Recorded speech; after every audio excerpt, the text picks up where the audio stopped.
एक बार मैंने एक बड़ा विचित्र दृश्य देखा। एक सरोवर के किनारे और एक तालाब के किनारे के सीढ़ियों पर एक साथ में गाय, हिरन और शेर तीनों एक ही जगह पर पानी पी रहे हैं।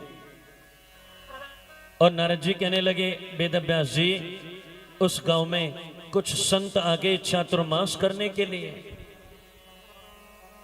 और जैसे ही संत आए चातुर्मास करने के लिए, उन गांव वालों ने मिलकर के मुझे उन महात्माओं की सेवा में लगा दिया।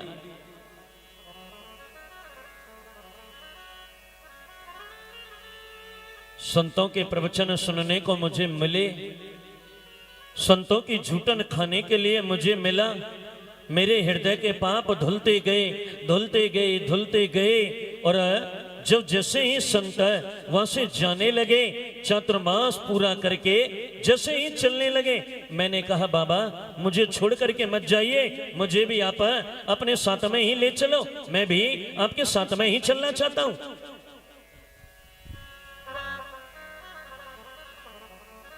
नारद जी कहने लगे, वेदव्यास जी, अब जैसे ही महात्मा लोग मुझे लेकर के अपने साथ चलने की तैयारी करने लगे, मेरी माँ को पता लग गई। मेरी माँ दौड़ी दौड़ी आई, बाबा मेरे बेटे को मत लेकर के जाइए, इसे मत ले जाओ। अरे महाराज, ये मेरे बुढ़ापे का आधार है, मेरे बुढ़ापे का ये केंद्र है, इसके सारे मैं अपना बुढ़ापा व्यतीत कर दूंगी, मेरे बेटा को लेकर के मत जाइए। नारद जी कहने लगे, उन संतों ने इतना सुना, संतों ने आवाज दिया, बेटा मातृ देवो भव, पितृ देवो भव, आचार्य देवो भव। माता को देवी मानिए, पिता को देवता मानिए, और घर आए हुए अतिथि का स्वागत करिए, सम्मान करिए।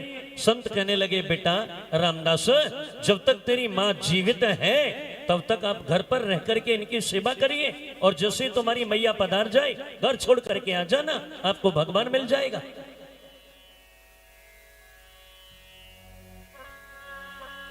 अब नारद जी कहने लगे, वेदव्यास जी, मैं इधर उधर जाकर के जब भी भगवान का भजन करने के लिए बैठता, मेरी माँ डिस्टर्ब कर देती। मैं उधर उधर जरा भी बैठता तो मेरी माँ आवाज लगा देती, बेटा रामदास कहाँ गया, बेटा किधर गया। अब नारद जी कहने लगे, जब बार बार मेरे को डिस्टर्ब होने लगा, कहीं भी भजन करने के लिए बैठता, मेरी माँ आवाज दे देती, मैं इधर भजन करने के लिए बैठता, मेरी माँ आवाज घाल देती।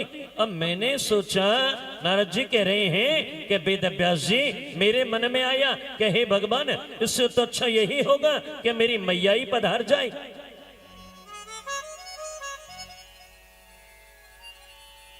अब बताइए, कोई बंदा ये कह देगा कि मेरी मैया पधार जाए?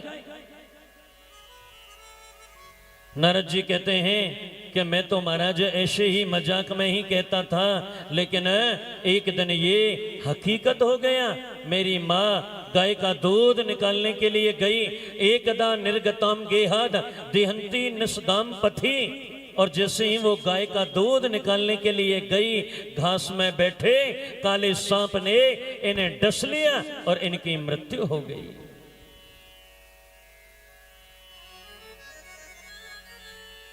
लेकिन नारद जी कहने लगे, महाराज मेरी एक आंख में आंसू गर्म आए और दूसरी आंख में आंसू ठंडे आए।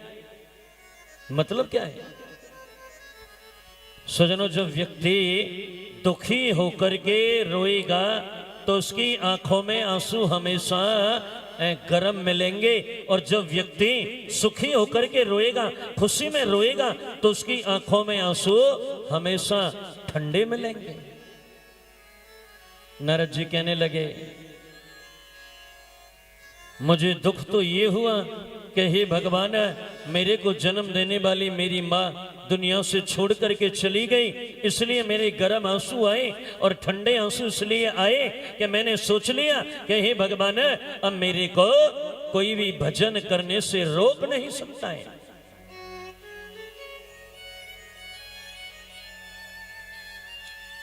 नारद जी कहने लगे, मैंने अपनी माँ का अंतिम संस्कार किया, और जैसे ही अपनी माँ का अंतिम संस्कार करके मैं वहां से अपना बीड़ा उठाया। कई दिनों से भूखा प्यासा था।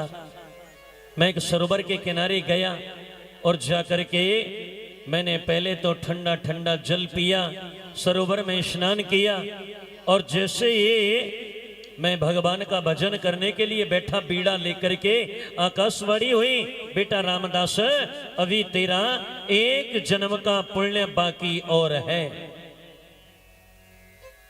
और इसके बाद तुम ब्रह्मा जी के पुत्र मानस नारद बनोगे। अब इसके बाद में ब्रह्मा जी के सबसे मानस पुत्र नारद कहलाओगे।